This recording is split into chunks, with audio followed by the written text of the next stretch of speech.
Yo, what is up everybody? It is me, SketchAV, and today we're here for week 2 of the UPC. I did say that I'd sit down and record a couple post-coms of some of the battles I've gotten done so far, and there's a pretty positive response to last week's battle, which went up a couple days ago, against Catastrophe.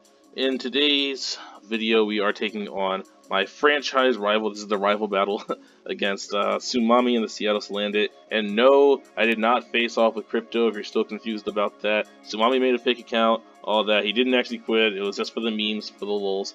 But we have same team that was covered in the last video. Kyogre, Lando, Necrozma, Mega Manectric, Goodra, Klefki, Tornadus, Amoonguss, Miltank, Scrafty, Armaldo, and Beartic.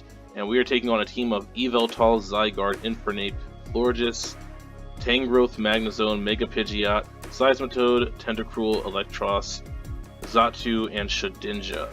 So, for my team that I'm actually going to be using this week, we have, and again I don't have the EVs because I did this weeks ago, I just remember the gist of it, like what sets I had. I don't remember exact spreads, so I apologize for that.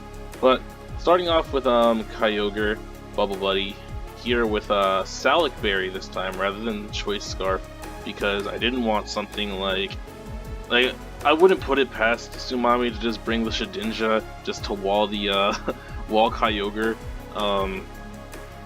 you know, just stop it in its tracks. Like, it's a very free switch in. He also has the Water Absorb Seismitoad that can come in on like Water Stab or on Thunder. So decided I'd rock out here with Water Spout, Toxic, Ice Beam, and Origin Pulse. No Thunder this time. I don't really think it's as necessary. Toxic here for the Seismitoad switch in, Toxic for the Shedinja switch in to just take that out immediately. And most importantly, probably Toxic is here for the Tangrowth switch in, because a Spadef invested Tangrowth could really be a nuisance. I do have a lot of Tangrowth answers, but it's still kind of annoying to deal with.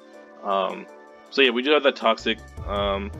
Seismitoad is an issue, because if you look at like the 3 that get Swift Swim in this match, that being Seismitoad and then my Beartic and my Armaldo, Armaldo has base 45 speed, Beartic has base 50, and Seismitoad has like, what was it, base 70? 74. So if he chooses to bring Swift Swim, because he has 2 that would be really helpful, 2 abilities, that being Water Absorb and Swift Swim.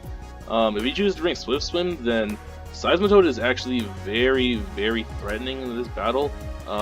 Something like Life Orb, Seismitoad, I looked at calcs and it does actually put in some serious work against my team. So I decided to just be prepared. Be prepared for that, whether it's offensive or defensive, to the best of my ability. Anyway, we got my Swift Swim abuser, Lenny the Armaldo, making his debut. And he has Stone Edge, Earthquake, X-Scissor, and Swords Dance, bringing this combination of moves just because his team is very weak to Edgequake, and then X-Scissor gives me another answer to the Tangrowth, which would probably want to switch in on the Earthquake. He really doesn't have a lot of switch-ins for this coverage, if any. I'm trying to remember. Yeah, like, nothing really switches in and resists all of this, except for like, I think Electros is probably his best bet. Which really doesn't appreciate the Stone Edge or the X-Scissor that much either. I know Florges isn't really the most physically bulky mon, and then Seismitoad is probably his best bet. Once we have Seismitoad out of the way though, I think the sweep with Armaldo gets infinitely easier. So we just got Life Orb on there. We have another Life Orb abuser in my command. Peep these names real quick before I go into sets. We have Tornadus, Your Wish, and then Olanders, my command, because they're genies. You get it? You get it? You peeping? You see? Are you picking up what I'm putting down? Anyway, we have Earth Power, Sludge Wave, Rock Slide, and Hidden Power Ice. The Rock Slide is, again, for the pesky little Shedinja that really, like, every time I play Tsumami, I really just feel the need to have Shedinja coverage on, like, everything, because it can be really annoying if you're not prepared for it. Like, you can be ready to sweep and then he just brings in Shedinja and ruins your hopes and dreams. So we got these coverage moves. Sludge Wave for the Tangrowth, mainly. Rock Slide hits the Yveltal really hard, the Vikavolt, the Shedinja. Trying to remember if there's anything else I'm forgetting. I don't know. Rock Slide just overall pretty good coverage move. And I know that we had a minus Spadef nature, with max special attack investment and a little bit of attack investment, I think, as well. Just we're making sure that we're hitting hard. We're not hindering the rock slide by running like modest or timid or something like that. Anyway, you guys probably already saw this set whenever I clicked on it earlier, but we do have Damp Rock to take advantage of the Prankster Rain Dance here on Tornadus. With Hurricane, Defog, and Hidden Power Ground. HP Ground is to cover the Magna Zone switch-in, which just eats up Hurricanes otherwise. And Magna Zone is actually a bit of an issue for my team. If it was like Air Balloon or like Magnet Rise or something, you know, even like if it was Magnet Rise, I still don't actually have a lot of answers to it. Like Magna Rise, Magna Zone just puts in a lot of work against me. So hopefully Tsumami doesn't hear this and then bring that against me in playoffs or something. But yeah, we do have Hidden Power Ground, Defog. Defog, not really, like, Tornadus isn't the best defogger in my opinion. Like, it is Prankster, which is nice, but I mean, at the same time, like, it doesn't want to switch in on the rocks or anything, but it is a good kind of last resort because my two sweepers in Beartic and Armaldo are both weak to rocks, so getting rid of those would be very helpful for sure. And then Rain Dance with Damp Rock just gives us a better rain alternative than Kyogre, only bringing the rain for like 4 or 5 turns. We get it like 7 instead. We have our third Life Orb Abuser of the match. Third out of 3. Don't worry, I don't have a secret Life Orb Miltank sitting right there. But we do have Icicle Crash, Bulldoze, Aqua Jet, and Swords Dance on our Beartic. Aqua Jet and Bulldoze, if the rain is up, Aqua Jet does just as much as Bulldoze to an Infernape, but the Aqua Jet is to give us that priority in case he tries to go for like Mach Punch or something. Or if he's like Scarf and he's going to go for close combat, Aqua Jet is doing a lot, not OHKOing, but if he comes in like on, say like rocks or something, or if he's taking like a little bit of chip early in the match, then Aqua Jet will pick up the kill. And then Icicle Crash just hits his team ridiculously hard, covering things like the Zygarde, the Yveltal, Bulldoze there for the Magna Zone switch-in.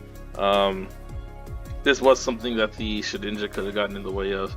That's why I have so many answers to it, because Beartic just has a lot of potential in this matchup, and I didn't want it to be stopped by a little ghost bug that we all know and love. Like, that's about it. Like, there's not really much to say about Beartic. It's pretty simple, pretty straightforward, I think. And last set we have a bulky, I think it was like max HP, max Spadef, Miltank.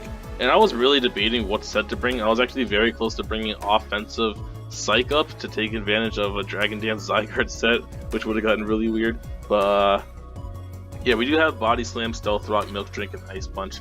And it's bulky so that it can actually take any hit from Life Orb Yveltal, which I know Tsumami really likes to run that Life Orb. And it can set the Stealth Rocks on it, or it can go for a Body Slam, maybe get that Paralysis on it, which would be pretty nice. Unfortunate for him, but nice for me. And you have Sap Sipper, again, to cover the Tangrowth a little bit better defensively, just because I feel like Tangrowth is a pretty nasty issue for my team. But yeah, that's the team that we have for this week. So let's go ahead and look at the replay. We see that he actually brings a team of Infernape, Florges, Magnezone, Vikavolt, Seismitoad, and Yveltal. So initially I'm seeing he actually did not end up bringing the Tangrowth, which is nice for me. And yeah, look at the genies right here. They're just like moving in sync. They're ready. They're like, look at that. That's so cool. I never noticed that. But anyway, he does have the Seismitoad, which, like I said, defensively is an issue for me, and offensively is an issue for me. Like, Seismitoad, I think, was his best mon to bring against my team. I would have been very, very shocked to see that he didn't bring it. Like, more surprised than seeing no Tangrowth. But I figure against this team, I just want to lead off with Tornadus and get my rain up.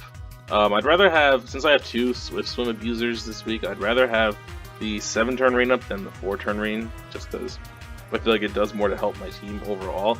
So we are going to lead off, like I said, with Tornadus, and he's going to lead with his Infernape.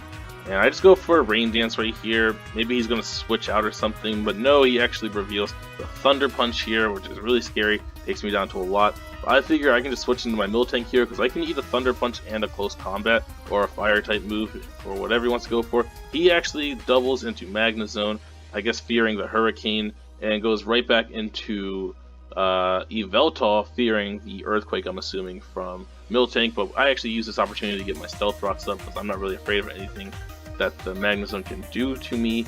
And I go for Body Slam here, and I just get obliterated by Hurricane. Like I was saying, I could take any hit from Life Orb Yveltal. I was not ready for Specs Yveltal. That is quite obviously Specs Hurricane Yveltal, and yeah, I really just got blown back by that. So I decided I'm going to go ahead and bring in Beartic here, pretty free. I know he doesn't want to let this thing go down yet, but Icicle Crash hits him very hard. And unfortunately, we missed the Icicle Crash here. And that's really unfortunate because this, after running the calcs, and yeah, excuse me, I did actually say earlier that after rock damage, Infernape goes down to Aqua Jet. That is incorrect. He needed to come in on rocks twice. And so what you'll see here is I go for Aqua Jet, and he actually does not die. But we are saved as we see that Tsumami does not pack the fighting type move, the close combat. He goes for Flare Blitz, and this is unfortunate for me that we missed that Icicle Crash because now Beartic is really on a timer considering I have the Life Orb. We're down to 27% already, and we really did not need all that damage at all. We should have been at like 80% rather than 27%. But he brings in Florges here because I think he recognizes he doesn't have a lot of answers to this Beartic. So we just go for the Icicle Crash, take this thing almost all the way down. He goes for a Toxic, and I figure I don't want to take a chance with another Icicle Crash miss, so I just follow this up with an Aqua Jet, but he actually goes for Protect to let the Toxic finish me off, which is really unfortunate that I'm losing Beartic already. But I do still have Armaldo in the back, which puts in a considerable amount of work and puts a lot of pressure on his team. So I just go right into Kyogre here, get the rain back up since it just ran out, and go for Ice Beam, which is a little risky here because if he was Max Def, then Ice Beam was a roll. I think it was like a 50-50 roll, but I didn't want to go for the Water type move and give Seismitoad a free switch in if he's Water Absorb, because I really need to ship that thing down if it's coming in like that, just because how much of an issue Seismitoad ends up being. So Floor just goes down to the Ice Beam. I don't know if he was Def invested or not, but if he was, then I did get a roll in my favor, which is nice. I go for the Origin Pulse here. I got laughed at. Crypto said it was the fail of the week, and I did know that he gets Water Absorb. You know, like I don't really consider this a fail of a play in my opinion, just because I really see if this was Life Orb Seismitoad, then he just won the game right there if I didn't click Origin Pulse, because Grass Knot from Life Orb Seismitoad was a 2-hit KO on Kyogre, and then it easily runs through Armaldo, because like I said, this thing outspeeds both of my Swift Swim users. So, you know, easily outspeeds Armaldo and kills it, kills Landorus, and Tornadus is sitting at 20%, so it kills that as well with whatever water move he has in the rain. So I had to go for the Origin Pulse there if I didn't want to get swept by a Seismitoad. So if you guys were confused about that play, or if you guys wanted to laugh at me for that play or whatever, that is my reasoning and I stand by it. Okay, I would go back and I would do that play again because it was very imperative that I don't get swept by this thing. So we do see that he is actually a defensive Water Absorb set. He goes for the knockoff, gets rid of my Salic Berry, which is unfortunate, but not really, because you'll see I don't end up getting in that range anyway. I just hit him with a Toxic to wear him down. He goes for knockoff again, I guess predicting the switch. I just want to stay in. I was scared. I go for the Ice Beam. I get a critical hit, and I see that it is Assault Vest. He does reveal the Grass Knot, so right here I figure I can pull a switch into Tornadus.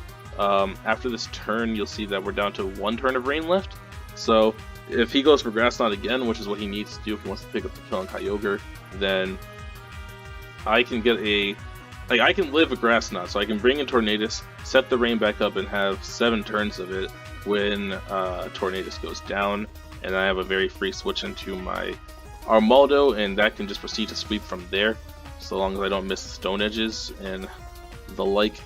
But he actually predicts the switch and goes for the Scald, so very good move on Tsumami's part there. predicts a switch and takes out Tornadus. So I just go right into Landorus here, and you guys are about to see why Landorus is an A tier. If you didn't know before, this thing just hits like a truck. It's actually brutal. It's ridiculous.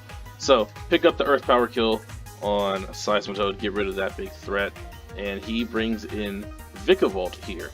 I just go for a Rock Slide, and that thing is out of the picture.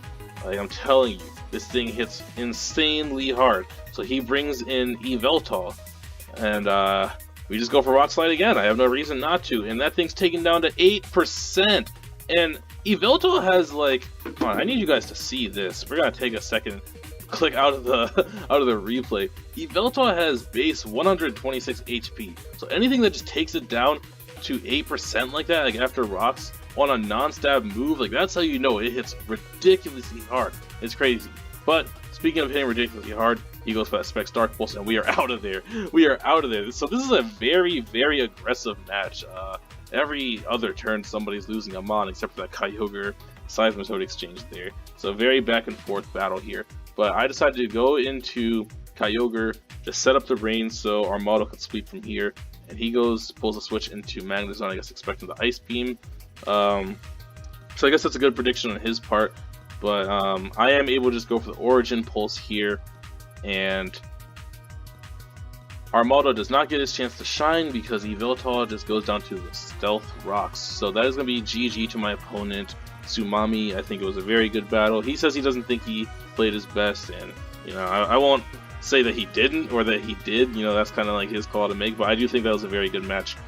Played well on both sides, prepped well on both sides as well.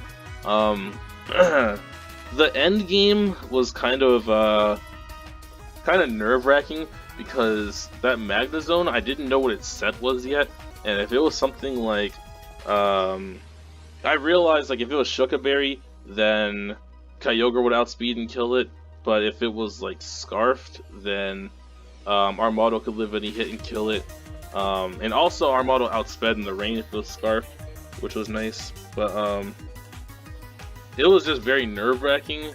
But because I didn't know what my win con was. Like, I didn't know if I needed Kyogre more, if I needed Armaldo more. But I do think that I played it right, and I got him in a situation.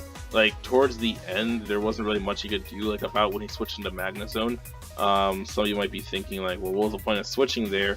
It really didn't matter. Like, if he had taken out the Kyogre, which he very well could have with the Hurricane, or the Dark Pulse, excuse me, from Yveltal, then I could have brought in Armaldo and finished him off with an X-Scissor and then proceeded to hit Magnezone with an Earthquake. So it would have saved him differential. It would have been a 1-0 rather than a 2-0, but I think at that point Tsumami was kind of pressed for options, and I'm not too sure what the reasoning for the switch there was, but I assume that it was the best play that he could have made at the time. Anyway, we do take on our rival Tsumami, and we pick up the W. So in UPC battles now, I won Season 1, he won Season 2, and I am taking the W for Season 3. So it's going to be GG again to Tsumami. Excellent battle, and I wish you luck in the rest of the season. Thank you guys for watching. Let me know your thoughts on this battle in the comments section or on Discord. With that, it has been me, SketchAV, gonna get about. Peace.